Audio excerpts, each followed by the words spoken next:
Our alliance is sound. Our friendship is strong. Our commitments to our partnership with Israel are bedrock commitments.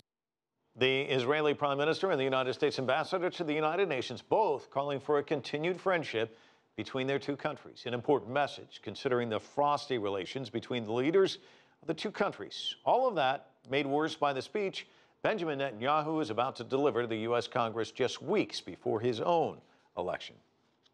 Before his address to the U.S. Congress Tuesday, Netanyahu spoke to 16,000 pro-Israel activists. He tried to keep the focus of his disagreements with U.S. President Barack Obama and on Iran. CCTV's Roee Ruttenberg has insight. Israeli Prime Minister Benjamin Netanyahu has made stopping Iran a pivotal part of his agenda. So this year's address to the American Israel Public Affairs Committee, or AIPAC, basically reinforced previous ones. But now Netanyahu says the timing is urgent. For the Israeli leader, it was a familiar stage, a familiar crowd, and a familiar message. And as Prime Minister of Israel, I have a moral obligation to speak up in the face of these dangers while there's still time to avert them. No more. The days when the Jewish people are passive in the face of threats to annihilate us, those days are over. Netanyahu, of course, is referring to Iran, Israel's adversary.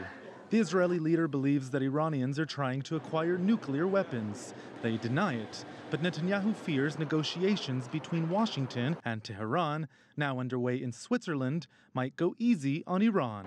Many of the 15,000 delegates at AIPAC tend to agree. When we started negotiations with Iran, the U.S. policy was total dismemberment of their nuclear enrichment capabilities, dismantling of their capabilities. Now it's monitoring. So we've moved from dismantling to how many centrifuges is Iran going to be allowed to have and how are we going to monitor it.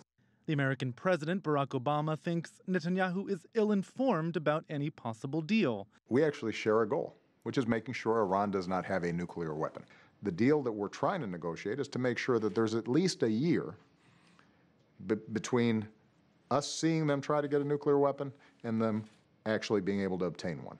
And as long as we've got that one-year breakout capacity, that ensures us that we can take military action to stop them if they were to stop it. A new poll released on Monday shows American support for Netanyahu from Jews and non-Jews at an all-time high. But a number of Jewish groups campaigned against his visit, saying he doesn't speak for them. Netanyahu, of course, did come, and on Tuesday he'll try to convince Congress that the Iran deal must be stopped. It's unclear how they'd be able to do that. President Obama has already said he would veto any new sanctions legislation. It's likely he'd be equally tough on efforts to stop an historic agreement with Tehran. Roee Ruttenberg, CCTV in Washington.